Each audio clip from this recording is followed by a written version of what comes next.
This is what his father-in-law Jethro said. This is not good. You may be seated in the presence of our God.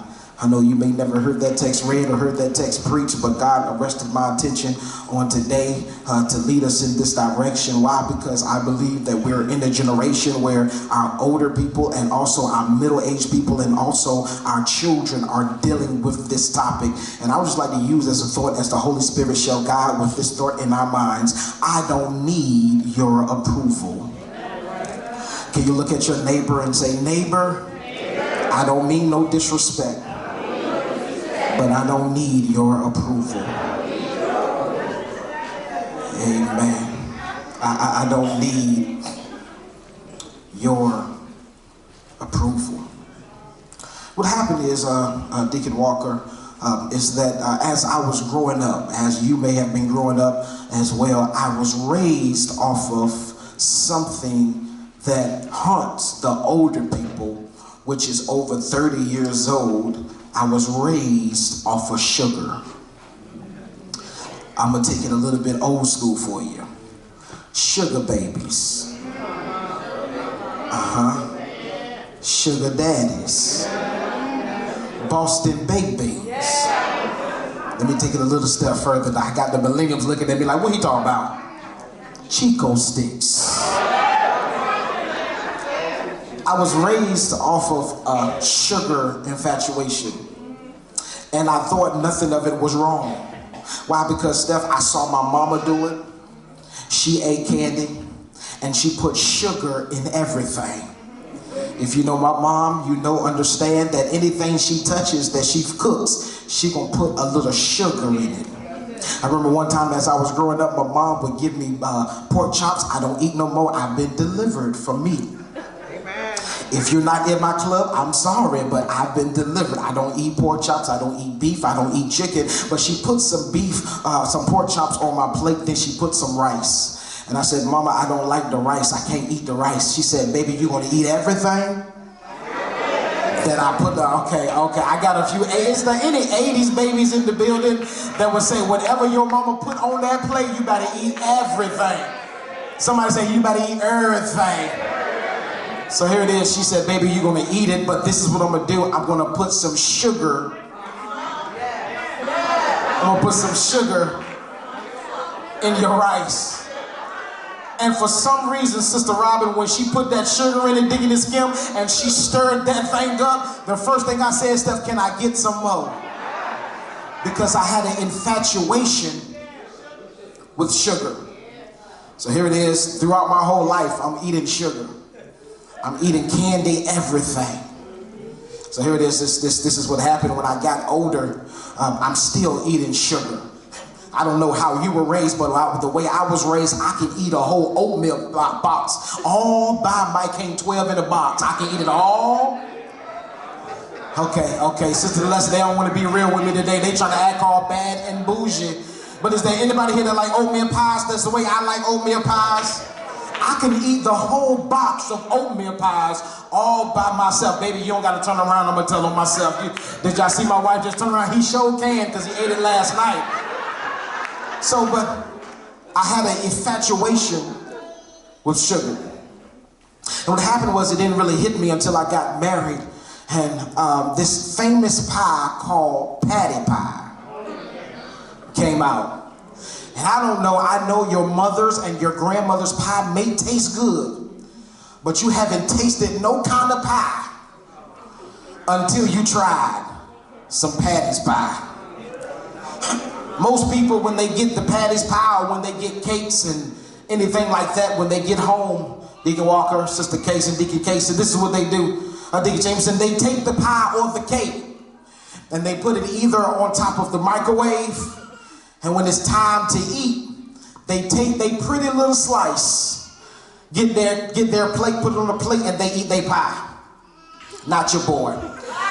What I do, I open the package. Am I right? I open the pack. I pull out the pie. I grab me a fork. You right about that, Sister Diane. It's all mine. Why? Because I had an infatuation with sugar.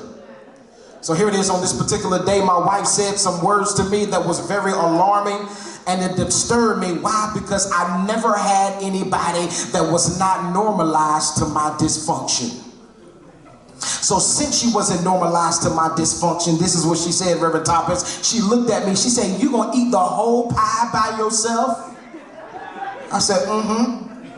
She said, "You ain't gonna save me none?" I said, "Mm-mm." I said, "You took too long." She said, "You didn't give me an opportunity to do it."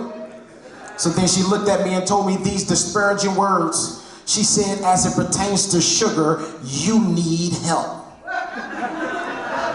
And it messed me up. Why? Because you got to understand this. I was sociologically addicted to sugar because I saw it with my mom. And I was physiologically addicted to sugar. Why? Because when my body seen it, it had to have it.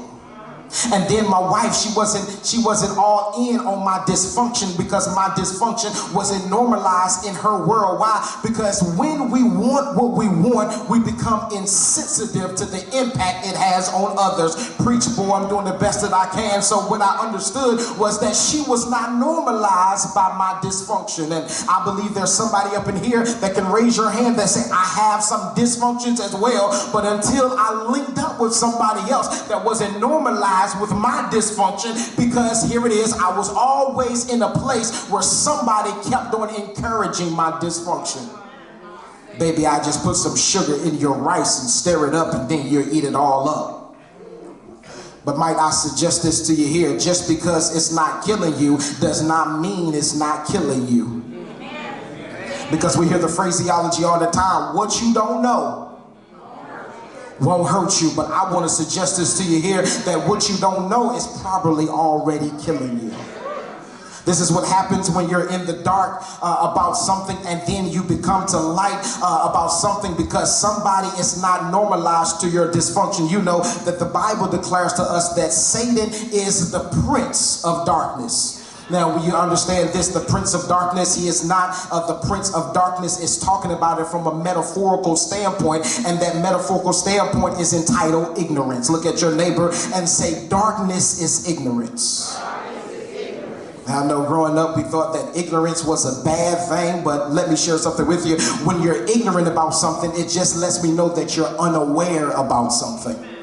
When you're unaware about something, then you are in the dark about that thing. And here it is, you got to understand the enemy is the prince of darkness. We hear this all the time.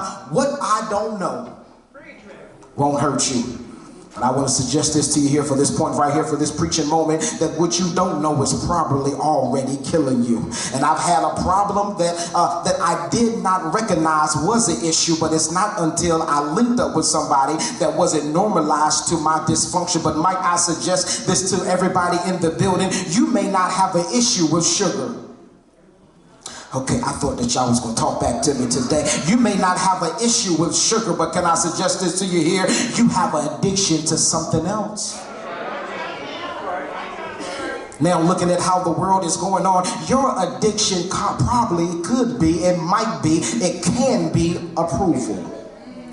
Can you look at your neighbor and say, "Neighbor, do you battle with approval?" That's why some people are so insecure. Let me drop down your street real fast. Have you ever seen somebody in your scope and soon you get to whispering with your friend, they look at you with the side eye thinking that you talking about?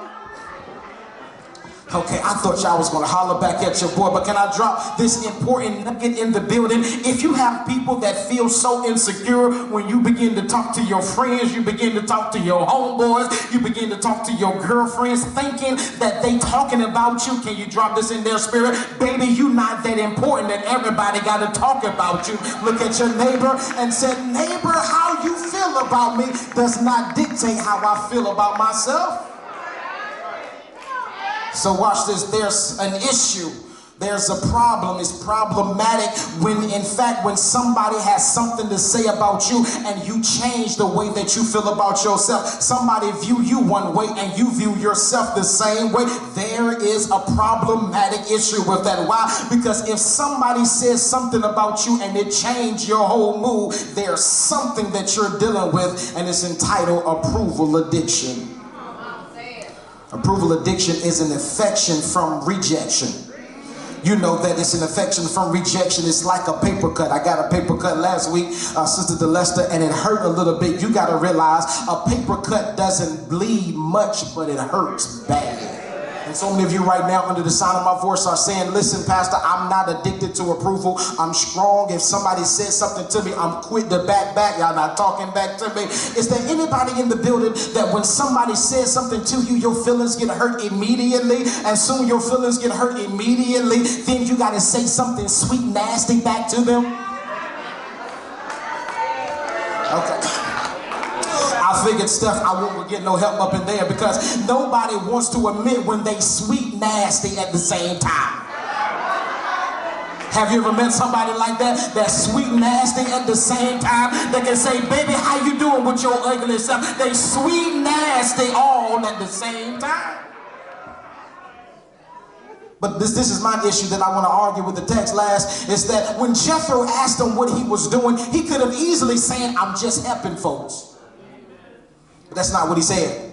He began to list every single thing that he's doing, man. The activity that you're engaging in, this is what Jethro said, the activity that you're engaging in is not good. You're giving people what they want, not what they need. You got to catch this. They need help, but they want you. Okay, let me come to this angle. You're giving people help and they're giving you compliments. You're helping people, but they're giving you approval. You're helping people, but they're giving you the sensation that you need to be needed. Can I drop a deposit in your spirit? Be careful of folks that need to be needed.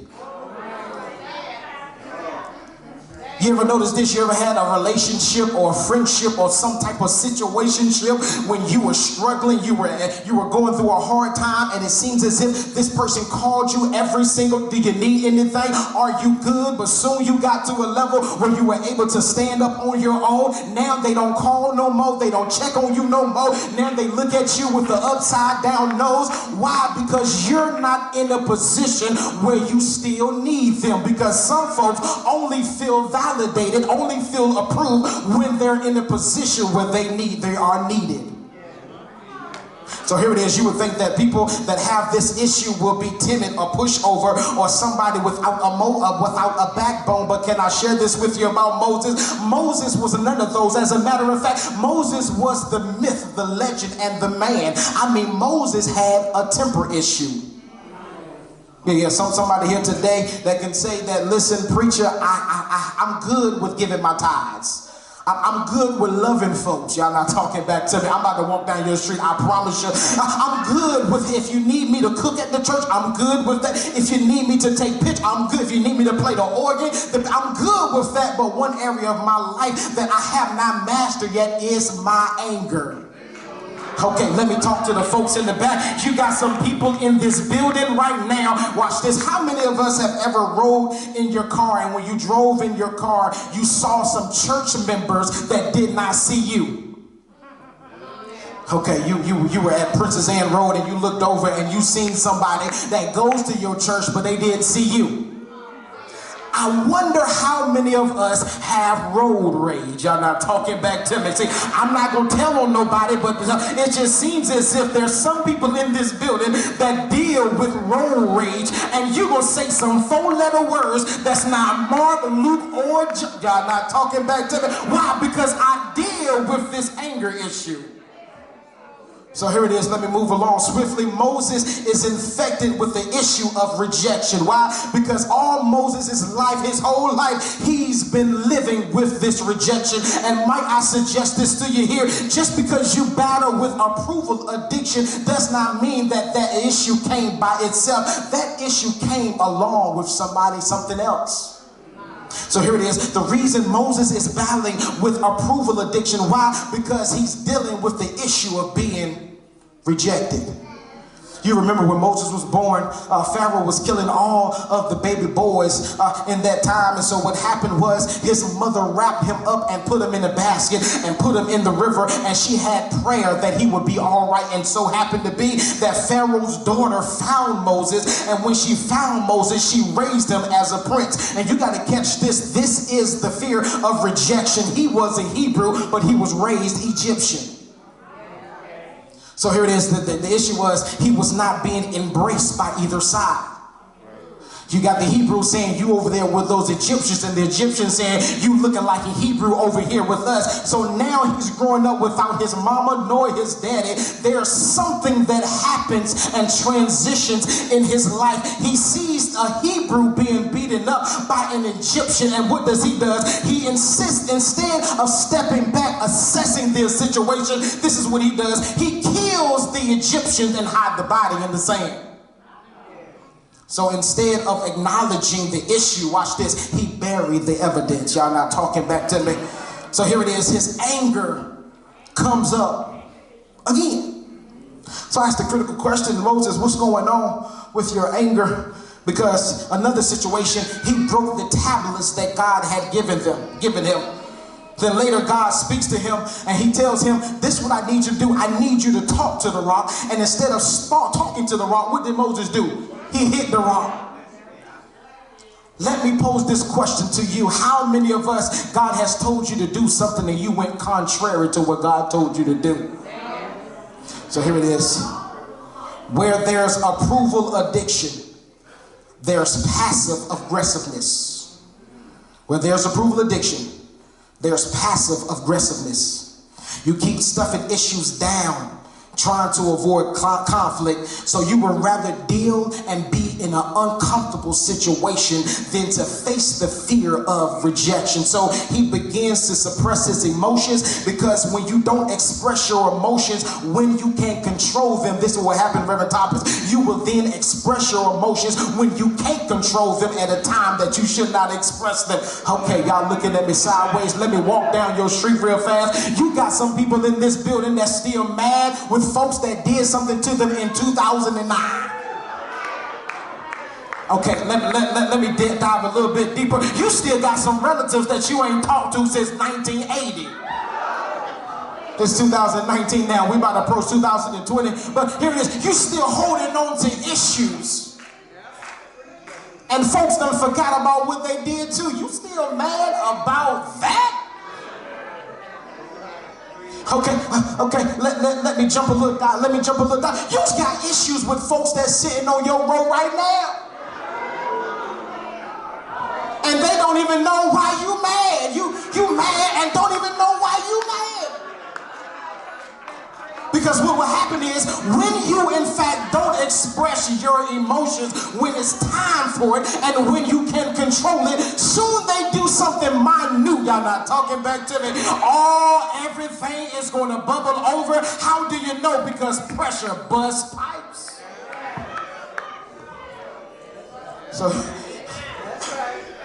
So here it is, you mad with your husband or you mad with your wife because they spent some of the mortgage money, and now as soon as they leave the toilet seat up, you go in and bust everything down in the house. Why? Because you did not express your emotions when they needed to be expressed.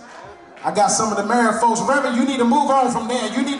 We just argued before we left the house. You need to move on from there. Why? So here it is.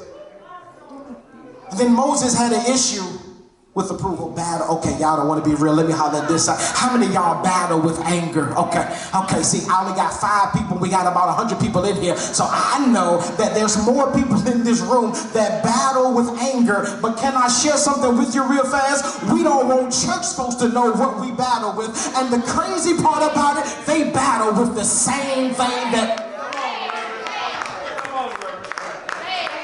So here it is. That's the reason why we cannot get delivered from certain stuff. I want to keep a hold on it. I ain't ready to let go. Why? Because anger is a secondary emotion. Secondary emotion. Somebody say secondary emotion. Anger is a secondary emotion. Let me help us out, because I know you're looking at me like, how is it a secondary emotion? This is how it's a secondary emotion. Because first you feel betrayed, then you feel angry. First you feel cheated, then you feel angry. Okay, y'all not talking back to me. First you feel robbed, then you feel angry.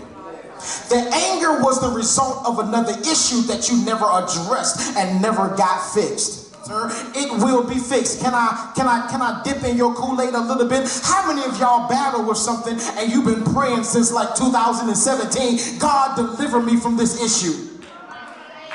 Okay, y'all just want to do stuff like this. Y'all want people to know. Listen, I'm going to raise my hand. I'm going to stand on the podium. I've got some issues that I battle with that I've been asking God to forgive me for and deliver me from. But there's some things that God is going to allow to remain in your life. So for all my super saved folks that say, listen, you just got to pray about it, baby, and leave it there, and God is going to take care of the rest. And if you still battle with it, you got super saved folks that say that you didn't pray about it. But can I share something with you? Prayer didn't fix it in Moses' life. How do you know, Reverend Brown? Why? Because Moses was a praying man. Okay, I know that I got some Bible readers in the building, but you remember that Moses had an interracial relationship. He was married to Zipporah, and when they began to talk about what happened, he struck one with leprosy. Aaron was like, nah, God, I saw what you did to her, but I was just playing, God. I ain't got nothing to do with that. And then after that, he said, Moses, I got prophets that I speak to in dreams and visions. But Moses, I talk to face. So you got to understand this. Moses had a consistent and a real prayer life. Moses had a real relationship with God, but God can't fix what you don't put on the altar. God can't adjust what you don't admit. I ain't got no issue. It's her issue. I ain't mad at her. She mad with me. God can't fix what you won't admit. Matters too much. So since Moses didn't address the issue that he was going with, this is what happened. Instead of him speaking to the rock, he hit the rock, and what happened? God told him this. God said, this is what I'm going to allow you to do. I'm going to allow you to see with your eyes what you would never walk in with your feet. And I want to suggest this to you here today, that I never want you to get to a place by not listening to God because there's an issue in your life that you don't want to address, or you feel uncomfortable addressing, and you forfeit your purpose. This is what God told Moses. He said, listen, I tried to talk to you when you killed that man and you hid the evidence in the sand. God said, you allow shame to get in the way of surgery. The next one is you keep on pulling people back in that God is trying to remove. There's so many people under the sound of my voice right now that when people show you their true colors, the first thing you do is try to get an eraser and erase the colors and try to paint a picture all by yourself. When somebody shows you what their true colors is, believe them.